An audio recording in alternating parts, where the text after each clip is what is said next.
with athletes at the college level where it's like, okay, they're in season. This is a star athlete. Their knees bugging them. We can make modifications to the strength program to work around it. They don't need to squat to full depth. They're still going to be a great athlete of their sport, like whether or not they're squatting to full depth. So we'll go to we'll squat to a box or something like that, prevent that pain, still getting lower body movement, and they're good.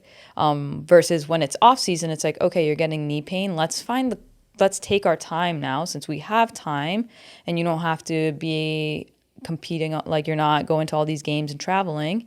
Let's take time to find the culprit of that. Like, is it a mobility thing? Did you have an injury where you fell or something like that? Like, let's find that. And then now let's address it and put those parameters, accessory work or whatever into the program and get you better so that when in season rolls around, that knee pain is gone.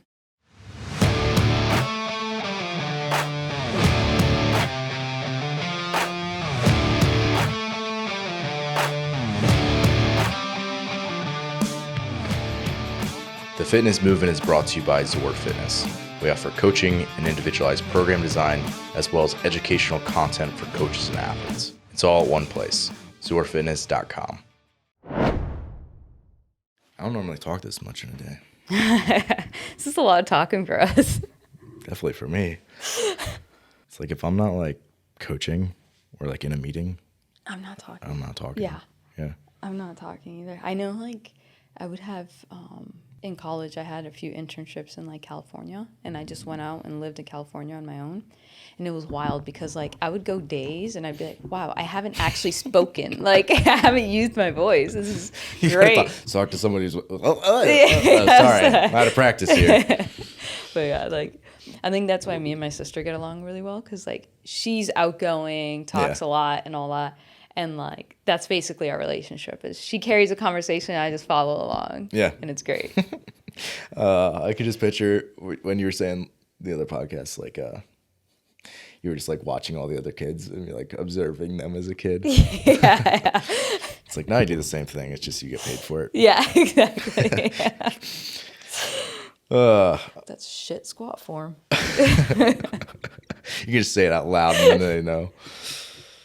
All right, well, today we want to talk about navigating knee injuries because both of us in the last year have had knee injuries, which is obviously not what you want, but sometimes you get handed that. And I mean, I think anybody who's in athletics, especially if you're like really pushing yourself long enough, you will be injured, regardless of how good you move, regardless of how educated your coach is, regardless of all the other factors. Like, it's just going to happen because it's like part of life at times. And that's not a cop out to say that like you shouldn't like really try to do things to avoid it, but it will happen. I don't know if we needed that disclaimer, but I feel like sometimes that's helpful. Just a reminder for people. Yeah, for sure. And like injuries don't have to be like debilitating back pain where you can't even stand up or get up and walk. Like it could be something like, oh, your elbows kind of naggy pain, things like that. Like it happens, repetitive movement. It's just how the body is. Yeah, and Chris always says this. He's like, here's the line. We're going to ride this line. And sometimes we're going to overshoot it a little bit. If we overshoot it, we're going to be doing injuries and problems. I'll have to like pull up Chris's quote from that. But it's good. I mean, I think that's like a good conversation that you should have with athletes or that you should have with yourself as an athlete is like, hey, I'm pushing myself really hard and like I'm going to do everything I can to stay just below that threshold, but sometimes you will spill over. Yeah. And ideally you'd have all the information in the world where you know exactly where you're at all times. But the reality is like you're blind to knowing how close you are to that line at times. And there's other times where just like you might have just an acute injury. Like there's like chronic stuff that will pop up. Like, oh man, I've been doing, I've tripled my rope climb volume this cycle and like my elbows are cranky from it. It's like, okay, that makes sense. Okay, let's back off a little bit and you'll probably be fine. Yeah. Whereas the other stuff where like, you did something and you had this moment where it's like, okay, this is the injury and it happened right then. Tissue was overloaded, couldn't handle it, you got injured. So let's go through both of ours. I'll let you go first. Just kind of like explain what happened and then maybe like what the first couple days like were like after the injury. Yeah, so for me it was more of an injury that was caused by an accident, right? So like I fell off a burpee box jump over. It happens for me a lot. Like I'm not a graceful person. And this time I thought I like nailed it because I like kind of somersaulted out of it and I was like, nailed it. Like I'm fine. Yeah. I'm so athletic, whatever. And then like I was fine that day. And then it was towards the nighttime where like it started like swelling up a bit. And I was like, okay, this is kind of bothering me a bit. And I'm like, well, I fell today, so it's probably related to that, right? And then throughout the next days, especially like when I would wake up in the morning, my knee, like the range of motion was compromised. It was like really painful to like bend my knee, go into any knee flexion. That was super annoying, and it was painful to like move and even step on it. So I was like walking, looking like I had like a peg leg or something. So that wasn't fun. So I kind of had an idea what it was, but I went to my friend Abby, who's a physical therapist, and she checked it out, and she was like, "Yeah." How many days after was this? This was probably like I want to say 5 to 7 days after. Yeah, I went because I was like, all right, this is kind of bugging me. It's not going away. So went to see her, and she was like, okay, this is probably it. She did her thing and all that stuff, gave me my prescription of exercises and what I should be doing, but basically the way I went about it was like an acute injury, right? So it was just had to give it time to heal, right? It's one of those things, it just needs time, and usually that takes about 4 to 6 weeks for those type of things, for like a small meniscus tear. So knowing that, I was like, okay, I know it's going to get better if I don't make it worse. Right? If I don't start deep squatting and doing these things that cause pain. So I used pain as like my like a threshold type thing. Like if after I reach a certain level of pain, I'm like, all right, I'm going to back off because that's not feeling too good. So during that time, those 4 to 6 weeks, I would squat to, I put like a D ball on a plate, right? So just like squat, not to full depth. And I did that for like my lower body days just to get range of movement, to work on some type of strength for my lower body. And that worked fine. Like it didn't hurt or anything. And then eventually over time, just kept lowering the depth of my squat, and within like 5 weeks I was completely back to normal. That's good. I think your process is pretty close to ideal, to be honest. Like where it's like I don't necessarily think that, again, unless you have somebody who is a close friend like Abby to you, where it's like she's not gonna like freak out and like take all your stuff away from you if she doesn't think that's not appropriate. Right. Because there's the concern that I have for a lot of my remote athletes is that like they go to somebody and the person doesn't understand what they're doing as an athlete and doesn't understand the demands of their sport, or just has their own opinions of what CrossFit is and like what that type of training is, or weightlifting or anything else. And they just assume that you should just stop all of that because they don't.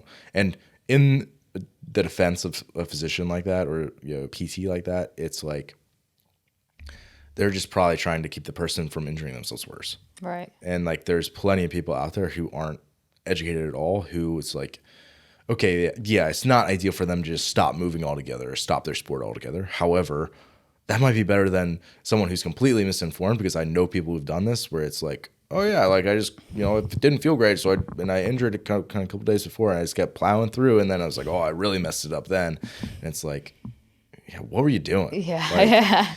So in their defense, there's definitely some of that goes on. But for me, what happened was I was in competition prep for Metcon Rush, which was like end of August. And this was like, I think basically the right to like the tail end of like my first prep cycle for that. And then I was going to like do a quick deload and switch over to like full comp prep, because it was like 4 weeks out or something, 5 weeks out. And I was doing like repeat burpee box get overs and thrusters. It was like 963 of a burpee box get over to like 40 inches or like 48 inches. And like 15, 12, 9 thruster 115 or something like that. My last set, and it was like, I did like 15 minutes of rest in between. So it was like very high power output, like long rest. And I've had done multiple cycles of like front squats and things. So like my legs were plenty strong and like my joints felt fine. So it wasn't like I had like these really like red flags going into it. And one of my last set of thrusters on my set of 3, I was coming down like right at the bottom of the squat. Just like sounded like someone put like a pork rind behind my knee. It was just like at the bottom. I was like, that's not good. So it's just like, for me at the time, I finished out my interval, of course, and like was stretching and stuff at the end. It was just like not feeling real great, and I was like, yes, probably did something to it. Hopefully, it's just like a tweak or something where it's just like didn't sound good and it wasn't like something catastrophic, or like something super concerning. And then it was just like over the next couple of days, just kind of got worse and worse, where like it's to the point where I could barely row. Oh, wow. So like that amount of knee flexion, like even getting close to like 90 degrees was like really not doable. Yeah. So, and obviously like that's not an eccentric environment at all. So like box step ups weren't great. And usually like those are fine for people with knee pain. So it was like not very good at all. And I was like, well, I'm not going to not compete because I think I can still like work my way around this. And so I just kind of like was smart about things, like didn't really push it, and like modified a little bit how I was squatting, where I would take like a little bit of a wider stance and like try to use like a little bit more of like hip tension versus like that knee, like really deep knee flexion when I was squatting. So I did modify my squat a bit, but I tried to keep it still like symmetrical as I was able to do. And of course in the competition, there was like a 1RM clean ladder and I PR'd my clean at the end of it. So, and, yeah, I would definitely wore 2 pairs of knee sleeves for that ladder, but no one caught me. So here I am.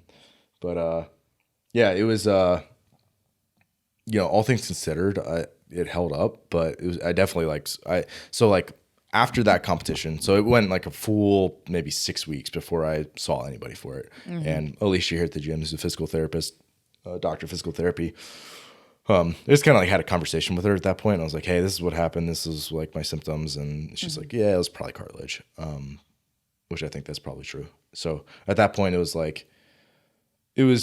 definitely seeing improvement, but at the same time, it was like I did do a little bit more time off and stuff like that. But that was like appropriate at that time. And it was like, I think one of the things as like a competitive athlete, you have to make a decision on is like, is this worth it to me to like take the risk to still compete? I don't think there's a right or wrong answer to that, because there's some people who are going to be way more tolerant, and you might have like lasting things that like really push way longer past your competition than they would have if you just didn't do it. And there's other times where like people are like, yeah, that's just not worth it. Like I tore my meniscus right at the tail end of my wrestling career, and it kept catching and like locking up on me all the time. I was like, yes, it just isn't worth it. Like I was a very average wrestler, so I was like, I'm not going to the NCAA tournament, so like I'm just gonna pack in my career. Which isn't an easy decision, but I think it just shows like how much like something's worth it to you. Yeah. And that's, I know I spoke about it yesterday during our lunch and learn, where it was like, it depends on what type of time of the season and like what your goals are and all that. And so like you with Metcon Rush, it's like you were like, all right, I could probably do it. I just have to be smart about it leading up to it. You already had that set. And it was good competition for you. And it's a big one, right? On the East Coast, like Metcon Rush. Yeah, it's pretty well known. Yeah. So it's like, there's that too. And, I'm sure it helped the business and all that, Zora's name and all, just being there and competing well. So it's like, all right, I could be smart leading up to it. But if it was like a little small local competition and you knew the workouts beforehand and there was going to be a ton of squatting and knee flexion and it really wasn't going to benefit you at all whether or not you did this, it's like, all right, don't be dumb. Yeah. Right. And I know we have that conversation with athletes at the college level where it's like, okay, they're in season. This is a star athlete. Their knees bugging them. We can make modifications to the strength program to work around it. They don't need to squat to full depth. They're still going to be a great athlete of their sport, like whether or not they're squatting to full depth. So we'll squat to a box or something like that, prevent that pain, still getting lower body movement, and they're good. Versus when it's off season, it's like, okay, you're getting knee pain. Let's take our time now, since we have time and you don't have to be competing, like you're not going to all these games and traveling. Let's take time to find the culprit of that. Like, is it a mobility thing? Did you have an injury where you fell or something like that? Like, let's find that. And then now let's address it and put those parameters, accessory work or whatever into the program and get you better so that when in season rolls around, that knee pain is gone. Yeah. Yeah, and I think obviously like our injuries weren't the same, but the fact that like you were in a place where you could basically just like pull out all the stuff that bothered it right away and do a much more like traditionally appropriate, like what the recommended steps to like your recovery process. And like, again, not that it was 1-to-1, like not that our injuries were the same, but like the fact that you were able to do that shows that like you were basically back to pretty full strength within like 6 weeks. Right. So it was like your time to recovery was a whole lot quicker than mine, which just shows like, yeah, I mean, if you can do that, obviously like that's, and you want to do that, that's probably the way to go. Yeah. And I know for me too, like I also do have nagging like injury on my other knee. And like, and that one's more chronic where it comes over time. And it's like some days I'm squatting, I'm like, this kind of feels like crap.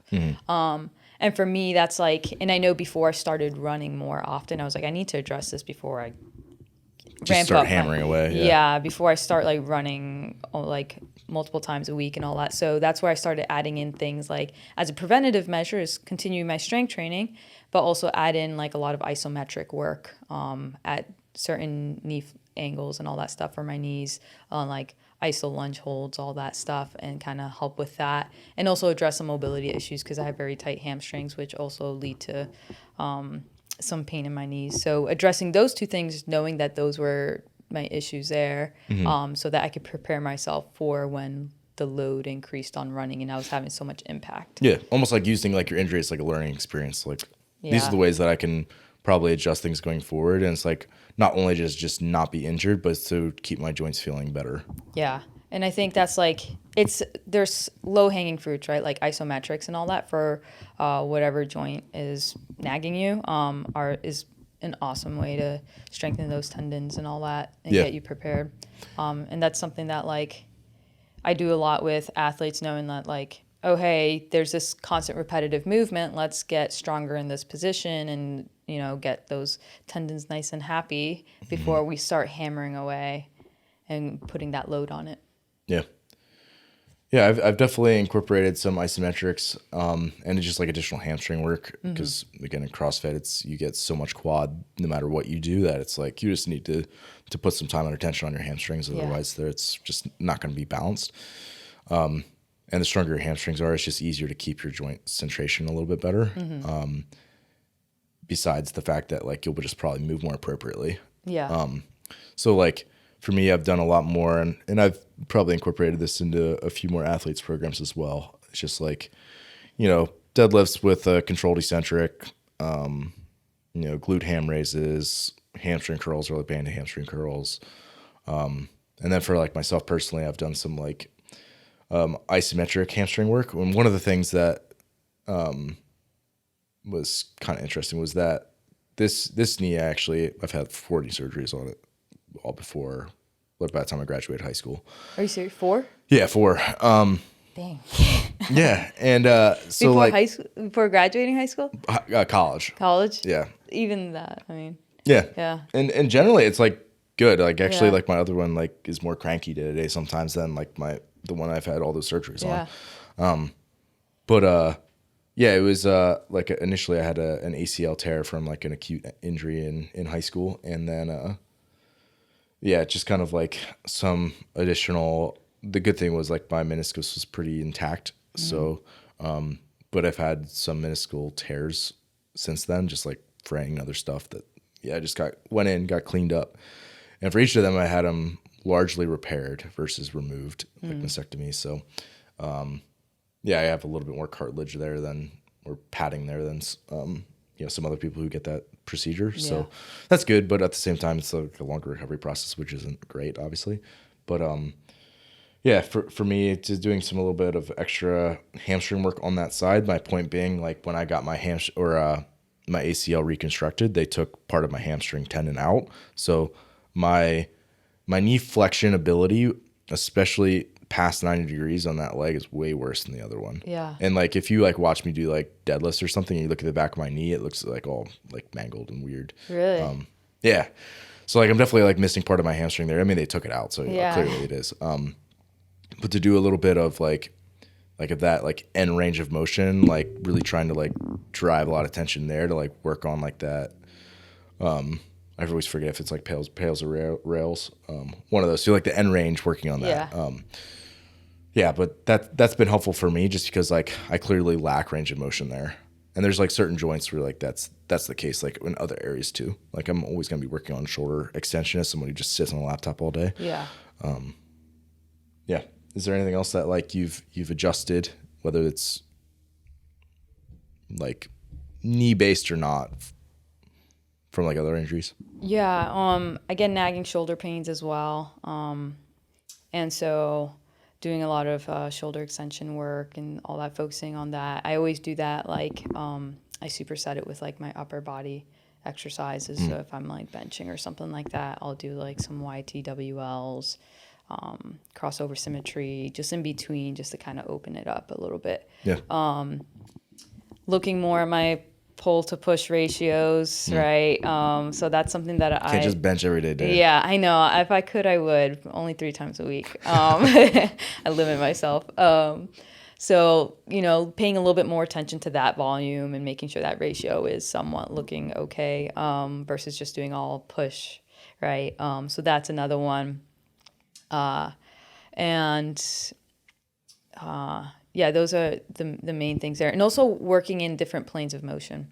That's one thing. I think CrossFit especially very sagittal plane. And so working on things Phone booth fitness. Huh? Phone booth fitness. Yeah. It's just looking at doing things a little bit more like side to side rotational and all that, just to create some type of balance there. I've noticed a lot of weaknesses like glute med and all that. So addressing all those things just to create a little bit more balance in my body and performance. And I do that a lot for athletes too. They'll notice that there's some, like in the accessory part of it, I'll put like frontal work, rotational work.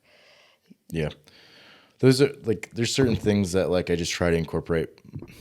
Like the accessory work ends up being like just like a lot of stuff that people don't see in the sport for my CrossFit athletes. Obviously like weightlifting is very limited because, you get 2 movements. So it's like you try to, vary the patterns as much as you can because people are already so repetitive in their sport. Even CrossFit is repetitive for people because they're going through progressions that are doing the same thing week over week to get them better at that thing. But then it's like you need to start incorporating those other things to make sure that they're healthy. But then the volume of everything just keeps creeping up. So you have to be careful with that too. But like to your point, like I think doing some like single leg stuff, a little bit of extra hamstring and glute work. So like making sure in this case, like if it's as simple as like either doing some like split squats or like Bulgarians or getting like lunges into like intervals and other things, if it's more of an off season mode where they're not doing a ton of like metcons, it's been helpful. And then doing other things like, for example, if I think about if I have an athlete who's dealing with like cranky shoulders or elbows or things from like doing this like a ton of pressing and pulling work, especially like kipping stuff that you see like closer to a season, if they're coming off like a competition, it's like, let's just take away some of your kipping work for now and just give you a lot more strict stuff, a lot more controlled range of motion where you're having to like, you're not just like bouncing off the end range and like relying on your joints a lot, which is a good quality to have as an athlete who's trying to be like as efficient as you can and least amount of metabolically expensive to do something, but not a great way from like a joint health perspective all the time. So just like pulling people back in their off season a little bit more and like, okay, this might not be specific anymore. And that's where like the most specific, but it's still gonna lend itself to keeping you healthy and to like push like the foundation forward where when we start to rebuild onto like for your next season, that you'll be in a much better place. Yeah, for sure. And I think, I know like you were talking about, PTs before where you were mentioning that like Alicia is good with understanding the CrossFit side of things and Abby's like that as well. And having like, I think like I know there's like, she talks to me about it all the time where it's like, there's a lot of PTs out there that are very old school and don't understand the athletes and strength side of things and sports or whatever, like especially CrossFit. So they try to like, oh, hey, take that away and all that stuff. But yeah, like one thing that I've noticed with like I follow a few PTs on Instagram, right? And sometimes they have good information. Sometimes it's like, all right, I would never apply this. Just like anything, right? Yeah. And there's one PT who's really a proponent of like strength training and all that. And one of his things is a lot of times when you're feeling a nagging injury, like a lot of times the solution is like give it rest, right? Some people always try to like come up with all these fancy interventions and all that stuff, and a lot of times it's like give it rest. And I know I had like a elbow, like my elbow was bothering me one time, my medial, when we were working together, and it was because I was doing a lot of rope climbs and like kipping and all this stuff. And I talked to you, I also talked to Abby, and that was like the feedback from both of you guys. It's like, yeah, you're doing a lot of gripping, give it rest, right? And so it's like you could still do things and work around it and all that, work on other things and this and that, but we're probably gonna have to take volume down. That was the, I talked to you, and then I remember you were like, oh yeah, also check Abby's, like what she would say from her side of things, and that was her recommendation too. We just went around that and it worked out fine, and then guess what? Within 3 weeks, my elbow was fine. Yeah. And that's the thing is like, obviously you can't be like too timid, especially depends on what time of year you're in, right? If you were coming up on competition, we knew you had rope climbs in it.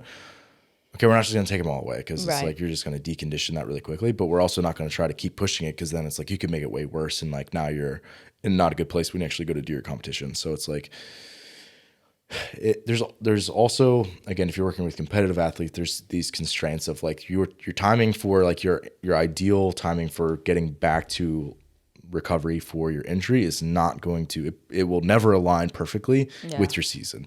So like for myself right now, I'm like dealing with a shoulder.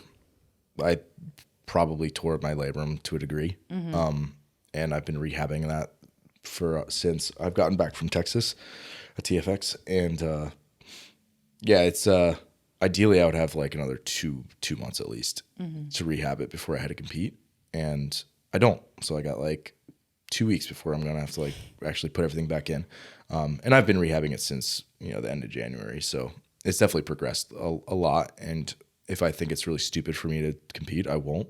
But at the same time, I like want to be prepared. So like, I'm like being as aggressive as I can while still trying to be intelligent about my training.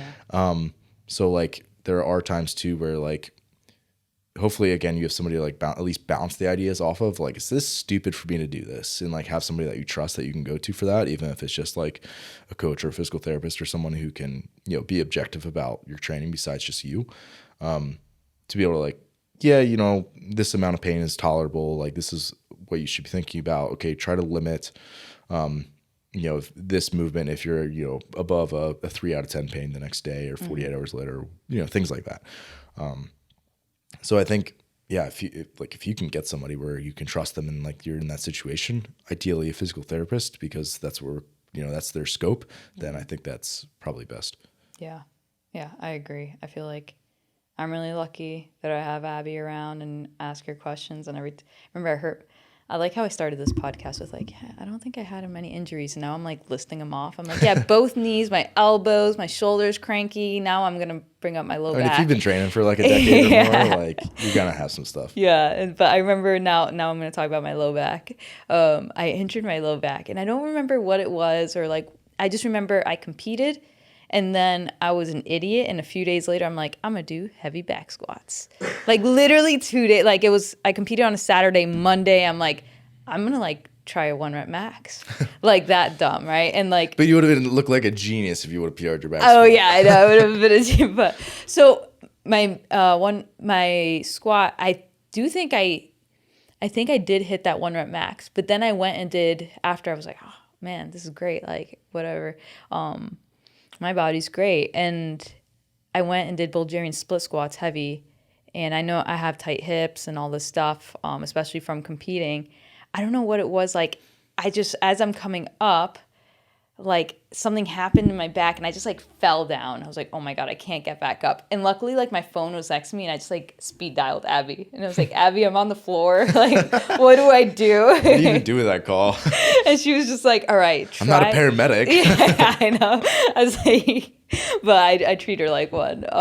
But yeah, so she kind of like walked me through everything. And I was just like, man, like how lucky I was, like that I had someone who like knows what they're doing and like helps me through it, like as it happened. Because if not, I would just like laid there on the floor until like hours later where I could like feel okay to stand up. Yeah. So I guess maybe I don't know where people can go to find like reliable PTs. Maybe we can revisit that down the road because we've got some stuff in the works. But Yeah, I think even, again, just having somebody that you can go to who's educated, who's outside of yourself, I think is probably the biggest thing. Again, ideally somebody who's a professional. But yeah, I mean, I think again, as you're like maybe initially assessing an injury, I would, even if you're not going to professional yet, I would just give yourself a little bit of time to like truly let everything settle in and like see like, okay, like how bad is this actually? And don't like mask it with like pain meds or anything like that. Just like try to figure out like, okay, where's my baseline at after, 72 hours or something, right? Like, I had an athlete who just kind of like injured themselves and we didn't think it was that serious. This was yesterday actually. And it was like, okay, why don't you just like ride the bike a little bit? Like 10 minutes on the bike erg, because it was like, something that wouldn't affect it. It was more upper body related. And, I was like, okay. And then at that point, if you want to do any like pushing and pulling work, that's like, no shear on your back, go ahead and do that. And then, just like, let me know how you're feeling tomorrow.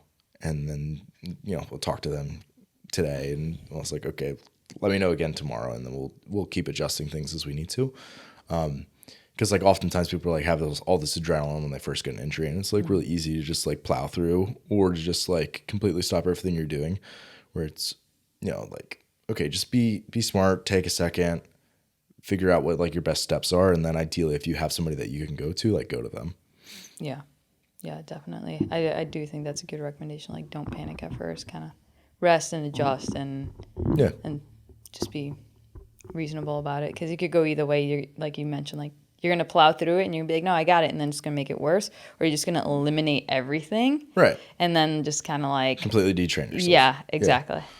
And that was one of the things that it sounded like you did really well in your recovery process was you didn't just like take out squats completely. Like, oh, my knee hurts. I'm just not going to squat for the next 6 weeks.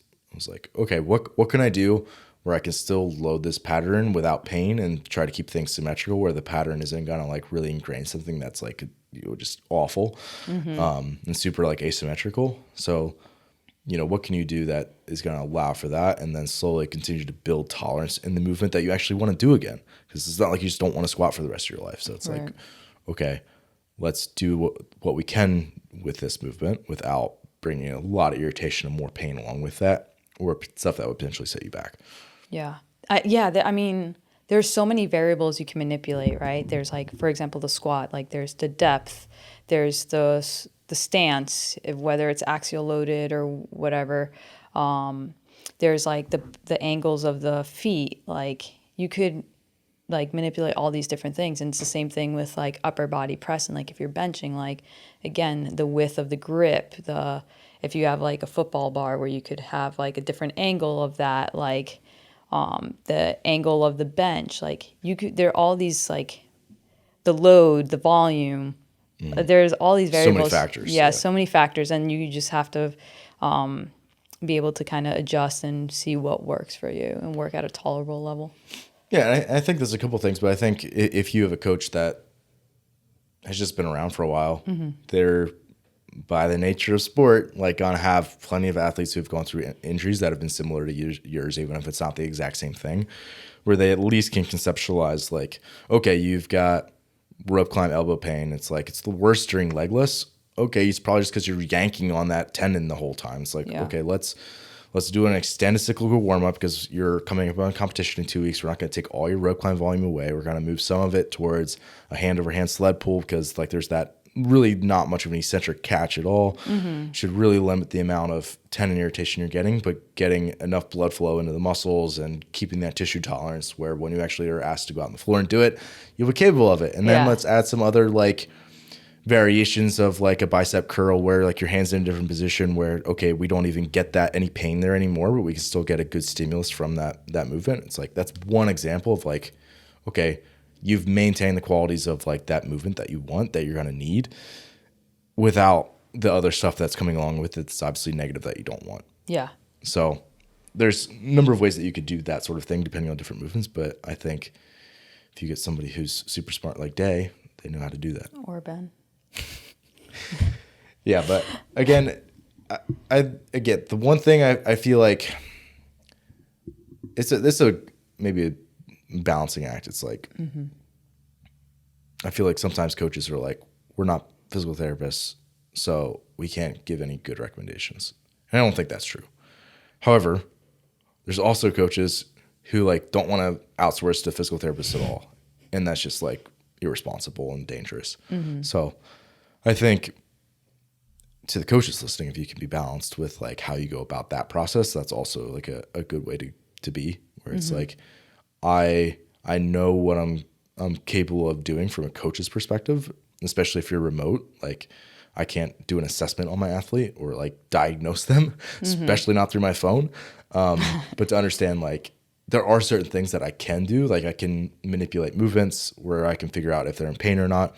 I can adjust volume and intensity to things to get to be appropriate.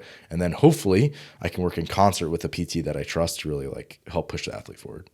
Yeah, for sure. I think that's great. It's like, as a coach, like stay in your lane and know that you're not a physical therapist, but also know that there are things that you can do to help. Yeah, because that's your job. Yes, yes, yes, it is.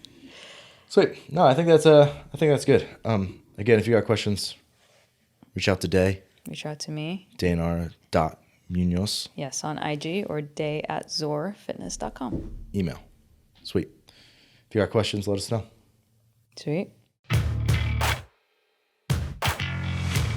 Thanks for listening today. If you're someone who just started listening to the show, I would encourage you to subscribe so you can stay up to date. If you're someone who's been listening for a while, I would encourage you to rate and review the show. And lastly, the best thing that you can do to support our work is also the best thing that you can do for your performance. And that is by hiring one of our coaches. Until next time, stay the course.